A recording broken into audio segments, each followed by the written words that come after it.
여러분 한 주간 잘 지내셨습니까? 네. 여러분 요즘에 사람들이 교회 다닌다고 하면 반응이 어때요? 이렇게 이야기하는 사람이 있습니까? 교회 다니는 게 그렇게 좋아? 교회 다닐 시간이 있어? 교회에 다니면서 돈도 많이 내잖아. 그리고 너 요즘도 전도하러 다니니? 내가 이해는 안 되지만 참 너 대단하다 하는 말이 부러움의 말로 느껴지십니까? 아니면 빈정거리는 말로 느껴지십니까? 전부는 아니지만 우리 사회에 만연된 기독교인들에 대한 평가는 우리가 다시 설명하지 않아도 느껴지고 있어요. 그럼에도 불구하고 나는 그리스도인입니다. 당당하게 자랑할 수 있다면 누가 뭐라고 그래도 우리는 보배롭고 존귀한 복된 삶을 살아가는 사람들입니다. 그리스도인은 예수가 그리스도이심을 믿고 고백하는 사람들입니다. 예수님은 하나님이시고 예수는 온전한 인간이셨다. 예수 그리스도는 인생이 묻고 있는 비극적 인생의 3대 실존이라고 말하는 죽음과 그리고 죄와 그리고 설명하기 힘든 고통과 슬픔에 대한 완전한 문제의 해결자로 우리는 믿고 확신하고 있습니다. 예수님은 단지 우리의 삶의 진통제가 아니라 해결자이십니다. 그리스도는 누굴까? 십자가에서 보여주신 그 완전하고 영원한 사랑을 깨닫고 사랑받은 존재로 살아가는 사람입니다. 더 나아가서 그 예수님을 닮기를 원하고 그 예수님이 걸어가셨던 그 길을 따라가고 싶은 사람, 우리는 당당하게 그리스도인이라 말할 수가 있습니다. 복음서는 예수님의 모든 것, 다시 말하면 예수님께서 이 땅에 오실 것을 예언하는 것부터 시작해서 예수님이 이 땅에 어떻게 오셨는지, 왜 오셨는지, 어떻게 사람들을 만나셔서 구원의 사역을 이루셨는지 상세하게 기록을 해주고 있습니다.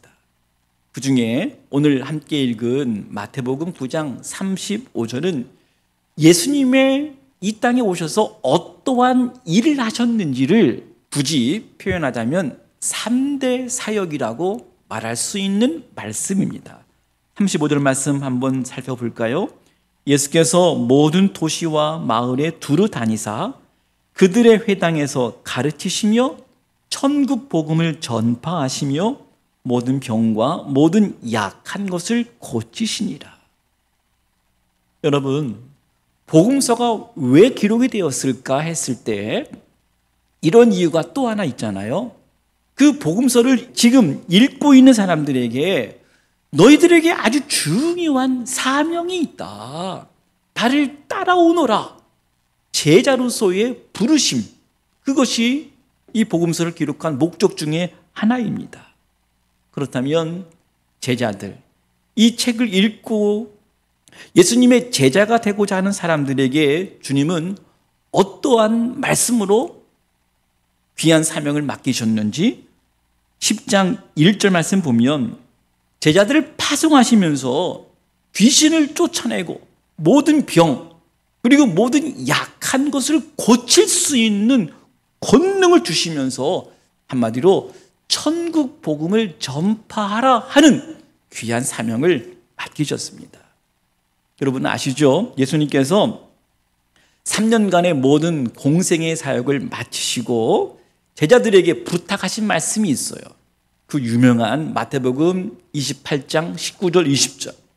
그러므로 너희는 가서 모든 민족을 제자로 삼아 아버지와 아들과 성령의 이름으로 세례를 주고 내가 너희에게 분부한 모든 것을 가르쳐 지키게 하라. 볼지어다 내가 세상 끝날까지 너희와 함께 있을 것이다 하는 임마누엘의 약속을 하시면서 너희는 세상으로 가라 하는 말씀을 주신 거예요. 그리고 십자가에서 죽으시고 부활하시고 다시 나타나셔서 승천하시기 전에 예수님은 제자들에게 마지막 유언과도 같은 말씀을 또 남겨주셨잖아요. 오직 성령이 너희에게 임하시면 너희가 권능을 받고 예루살렘과 온 유대와 사마리아와 땅끝까지 이르러 내 증인이 되리라. 여러분, 복음의 내용은 우리의 죄를 대속하시기 위해서 오신 예수 그리스도의 죽으심 그리고 부활입니다. 그런데 좁은 의미에서는 예수님께서 한 사람 한 사람을 어떻게 바라보셨는지, 어떻게 대해 주셨는지, 어떠한 말씀과 어떠한 행동을 보여주셨는지를 소개하고 있는 책이 여러분 복음서입니다. 오늘 본문의 말씀은 예수님께서 어떻게 한 영혼을 만나셨는지, 어떻게 천국 복음을 증거하셨는지를 아주 짧지만 핵심적으로 전해준 말씀입니다. 예수님의 사역의 동기가 되는 아주 중요한 단어 하나를 찾을 수가 있습니다. 우리는 이것을 마음에서 우러나오는 깊은 동정이라고 하는 의미가 있는 성경적 표현으로 불쌍히 여기셨다라고 하는 말씀입니다. 여러분, 불쌍히 여긴다고 하는 것, 고통을 함께 나누고 싶다라고 하는 마음이에요. 고통을 함께 나누다 보면 내장이 뒤틀릴 정도로 아프다. 그런 마음. 여러분, 결국 이 마음 때문에 우리 인생들을 바라보시고 지금 죄 가운데 허우적거리고 있는 우리를 바라보시고 예수님은 십자가에서 결국 아버지 하나님의 뜻에 순종하시면서까지 우리를 구원하신 그 애절한 우리 인생을 향한 불쌍히 여기심, 십자가에서 예수님은 보여주신 것입니다. 그렇게 우리에게 증거해 주신 거예요. 오늘 마태는 불쌍히 여기신다라고 하는 그 말을 비유적으로 이렇게 표현했어요. 이것은 구약에서부터 내려오는 표현입니다. 불쌍히 여기시는 그 상태를 마치 목자가 없는 양과 같다, 그렇게 비유로 말씀을 하신 거예요. 이 목자 없는 양 같다라고 하는 이야기가 어디 나오냐면 민수기에 나오는데요. 모세가 무리바 사건으로 인해서 약속의 땅을 앞에 두고 못 들어갔잖아요. 하나님께서 들어가지 못한다 말씀하셨어요. 그러자 모세가 하나님께 간절히 기도한 내용이 있어요. 하나님, 한 사람을 이 회중 앞에 다시 세워주셔서 이스라엘 백성들이 목자 없는 양같이 되지 않기를 바랍니다. 그때 하나님께서 여호수아를 택하셨는데 여호수아 그 안에 내 영이 머물렀다. 내 영이 머무른 여호수아를 선택하고 그를 이스라엘의 목자로 세우셨다고 하는 이야기가 민수기에 나와요. 또 하나, 목자 없는 양 같은 그 처절한 상태가 어디 나오냐면 에스겔서에 나오는데 나라를 빼앗긴 그 상황, 목자들이 제대로 역할을 하지 못하니까 이방 민족에게 사로잡힌, 그래서 양들을 잡아먹는 그 상황, 그래서 들짐승의 밥이 되고 양떼가 유리 되고 흩어진 그 상황을 에스겔은 목자 없는 양과 같다, 그렇게 비유로 말씀을 한 겁니다. 사랑하는 여러분, 예수님께서 지금 이 말씀을 하실 때 무리를 보셨을 때 바로 그러한 심정을 가지셨다고 하는 거예요. 목자 없는 양과 같은 그 무리들. 여러분, 제가 물어볼게요. 당시에 이스라엘에 목자가 있었습니까? 없었습니까? 종교적으로 있었어요. 당시에 성전이 있었습니까? 없었습니까? 있었습니다. 율법을 가르치는 사람들이 있었어요? 없었어요? 있었습니다. 그런데 목자 역할을 제대로 못했기 때문에 무리들을 보시고 마치 목자 없는 양과 같다, 그렇게 비유로 말씀을 하신 거예요. 그런데 예수님은 이 상황 속에서 안타까운 심정을 가지고 제자들에게 말씀을 하셨어요. 제자들에게 이르시되 추수할 것은 많되 일꾼이 적다. 지금 예수님께서는 그 광경을 본 거예요. 이 무리들이 목자 없는 양처럼 마치 추수할 것은 많은데 추수할 일꾼이 없어서 추수를 못하고 있는 그 상황. 그래서 예수님은 제자들을 부른 겁니다. 너희들이 추수할 일꾼이 되어라. 그리고 또 한 가지 이렇게 부탁을 했어요. 여러분, 추수하는 주인에게 청하라. 추수할 일꾼들을 보내달라고. 그렇게 기도도 해야 된다고 말씀을 해주신 거예요. 여기서 추수하는 주인이 누굴까요? 추수하는 주인에게 청하라. 그리고 추수할 일꾼들을 보내달라. 제자들은 추수하지 않고 추수할 일꾼이 따로 있는 것처럼 보여요. 그러나 이 말씀은 저도 여러분도 제자들도 다 추수한 일꾼이고, 추수할 일꾼을 보내달라고 하는 것은 함께 이 일을 감당할 그 일꾼을 보내달라고 하는 것이지, 나는 가만히 있고 추수할 일꾼을 보내서 그 경작한다고 하는 그 개념이 아니라고 하는 거예요. 그렇다면 여러분, 추수할 일꾼들에게 가장 필요한 것이 무엇이겠습니까? 다시 말하면 예수님의 천국 복음을 전파하는 그 사역, 그래서 구원에 이르게 하는 그 사역을 감당하기 위해서 가장 필요한 것이 무엇일까? 우리에게 필요한 마음이 뭘까? 그것은 예수님께서 보여주신 대로, 예수님께서 말씀하신 대로 예수님의 긍휼의 마음, 영혼들을 바라보면서 죄 가운데 지금 허우적거리고 죄의 심판을 기다리고 있는 영혼들을 바라보면서 내장이 뒤틀리는 것 같은 그 아픔, 그 긍휼함. 여러분, 이 마음은요, 성령이 주시는 마음의 눈으로 보아야 사람들이 영혼이 보이는 거예요. 성경이라고 하는 안경을 가지고 보아야 여러분, 영혼들이 아파하고 영혼들이 신음하고 있는 모습을 보고 있는 거예요. 아마도 지금의 세상 속에서는 교회 밖에 있는 사람들이 우리를 향해서 거리면서 불쌍하다 말할 수도 있을 거예요. 그러나 여러분, 예수님의 마음, 하나님의 눈, 성령의 감동함을 받은 마음으로 바라보지 않는 한 영혼의 가치, 영혼이 얼마나 존귀한 존재인지를 깨닫기가 어렵습니다. 그래서 우리는 시간이 지나면 지날수록 하나님께 은혜를 구해야 될 것이 무엇일까? 하나님, 나에게 긍휼의 마음을 주세요. 하나님, 내가 목회를 하면서도 이 긍휼의 마음을 점점 잃어갑니다. 내 마음이 완악해져 갑니다. 내 마음이 어느덧 저 사람을 평가하고 있습니다.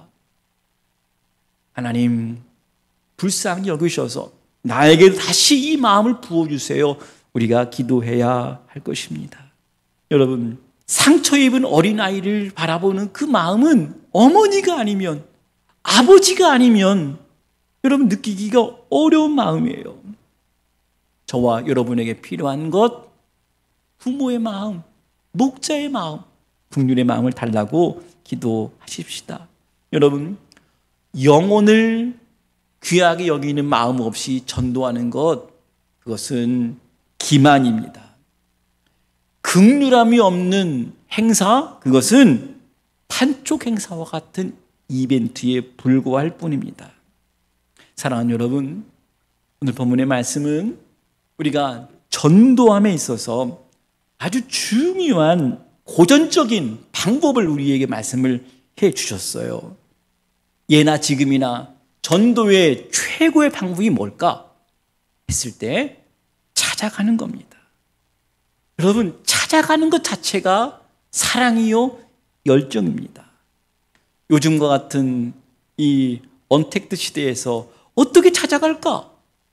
그것은 이 사회가 준, 이 문명이 우리에게 준 그것들을 잘 활용하면 되는 것이고, 어떻게 우리가 찾아갈까? 여러분, 복음의 큰 메시지가 무엇입니까? 하나님이 우리를 찾아오신 사건입니다.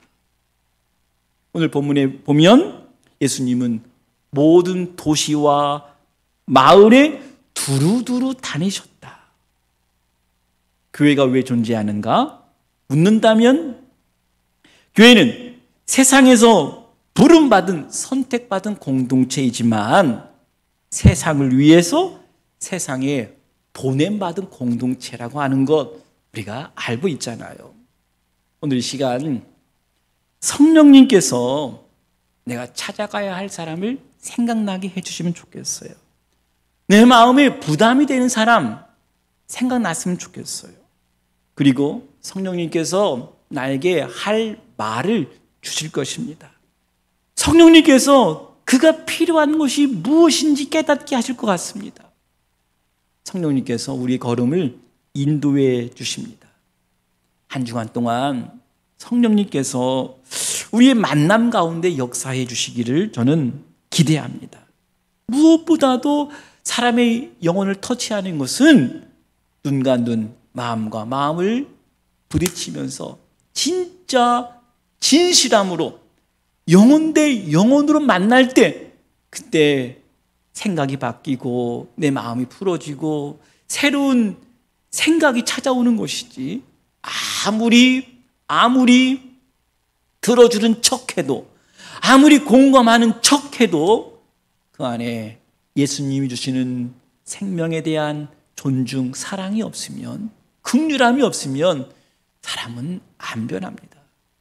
여러분, 부부생활 30년 해도, 그리고 부모와 자녀 사이에 아주 가까워도 왜 그렇게 사람들은 변하지 않을까요?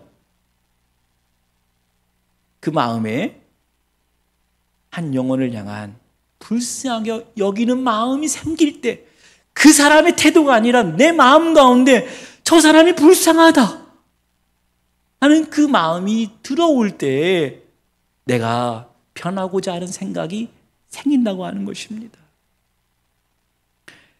여러분, 전도는 빈자리 채우는 행사가 아닙니다. 교회를 홍보하는 행사도 아닙니다. 그리고 교회 부흥의 수단도 아닙니다. 전도는 사랑이에요. 전도는 열정입니다. 전도는 한 생명을 귀하게 여기는 그 마음입니다. 요즘 전도해야 되나요? 라고 물으신다면 여러분 어떻게 대답하시겠습니까? 저는 한 주간 여러분을 파송하겠습니다. 추수할 일꾼을 보내주실 것을 기도하라고 하신 예수님은 곧 12제자를 부르시고 그들에게 권능을 부어주셨어요. 그러면서 복음을 맡기시면서 사람들을 만나면서 이렇게 해야 될 지침을 몇 가지 말씀하셨는데 제가 몇 구절만 읽어드릴게요. 10장 11절 말씀 보시면 어떤 성이나 마을에 들어가든지 그 중에 합당한 자를 찾아내요. 너희가 떠나기까지 거기서 머물라. 합당한 자를 찾아내라. 16절 말씀 보세요. 보라, 내가 너희를 보냄이 양을 이리 가운데로 보낸 것 같도다. 그러므로 너희는 뱀같이 지혜롭고 비둘기같이 순결하라. 19절 말씀, 너희를 넘겨줄 때에 어떻게 또는 무엇을 말할까 염려하지 말라. 그때에 너희에게 할 말을 주시리라. 무엇을 말할까 염려하지 말라. 뱀같이 지혜롭고 비둘기같이 순결하라. 사랑하는 여러분, 마지막으로 말씀을 드리고 싶어요. 정말 전도가 어려운 시대를 살아가고 있습니다. 그런데요, 여러분, 여기저기에서 신실한 일꾼들이 복음의 삶을 살고 복음을 보여주었을 때, 정말 영혼을 향한 긍휼한 마음을 가지고 찾아가서 복음을 나누었을 때 여러분, 놀라운 열매들이 일어나고 있는 현장이 왜 없겠습니까?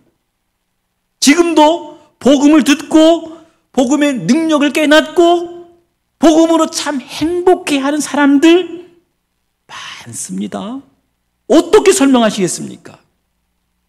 지금 이러한 시대라고 혹시 우리 안에 복음을 향한 열정, 영혼을 향한 사랑의 열정을 내 스스로 변명하고 나는 내 신앙 지키기도 어려워 하면서 스스로를 변명하면서 이 시간을 보낼 것인지, 아니면 이 상황 가운데 힘겨워하고 있는, 외로워하고 있는 복음이 필요한 영혼들을 향해서 전하고자 하는 열정으로 살아갈 것인지, 하나님이 어떠한 삶을 기뻐하실까요? 아무리 어려운 시대라고 하더라도 복음의 역사는 더 빛을 발해서 나타나는 것입니다. 우리 신앙의 선배들이 이렇게 고백한 것이 있어요.